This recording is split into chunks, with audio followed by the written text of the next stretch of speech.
Speaking at a conference on minority rights in Lahore, the Chief Justice of Pakistan, Bandial, said that the judges of the Supreme Court could not blink their eyes if the constitution mandated polls within 90 days of an assembly's dissolution, adding that it was their duty to say that. I'm not talking about Pakistan. I'm talking about all over the world. All over the world, one comes up with objections that such and such judgment is weak because it does not deal with the real issue. And when it comes to constitution enforcement, we must not blink our eyes. If it says 90 days for holding elections, it is our duty to say that. It is not our choice. It is not our choice. It is our duty to say that. Instead of finding a reason why we should avoid to say that. This is what has happened. You call it controversy. I'm sorry, I'm not worthy of controversy.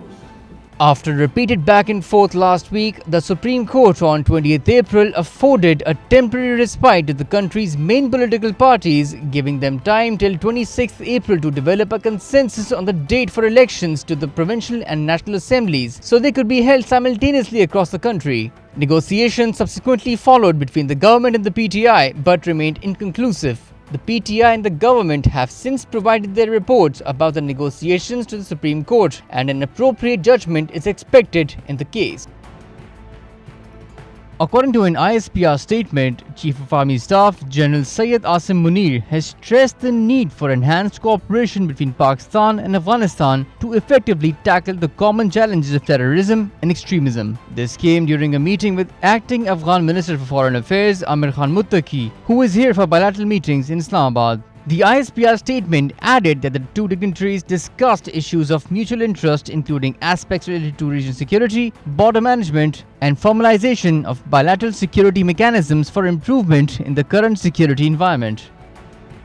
Foreign Office has said that insinuations associating Foreign Minister Bilal Bhutto Zardari's remarks on India's decision to hold G20 meetings in occupied Kashmir with a threat of violence were not only mischievous but highly irresponsible. India assumed the year-long presidency of the G20 in December last year. Last month, India released a full calendar of events leading up to the summit, which included G20 meetings in occupied Kashmir's Srinagar and in Leh.